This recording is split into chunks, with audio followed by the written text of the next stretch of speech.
Dejar ir también es un acto de amor propio, porque a veces amar significa soltar. Soltar aquello que ya no nos nutre, nos duele y nos detiene.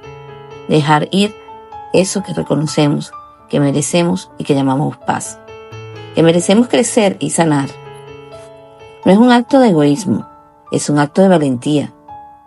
Es decirle a la vida, confío en que lo que es bueno llega y lo que duele se quedó atrás. Amar también es defender nuestro bienestar propio. Que no todo lo que queremos es lo que necesitamos y que al final una puerta se cierra y estamos abriendo un espacio para algo mejor. Dejar ir es amarnos lo suficiente para elegirlo y elegir principalmente a nosotros mismos. Que esta reflexión llegue a tu corazón día tras día. Te desea María José Suárez.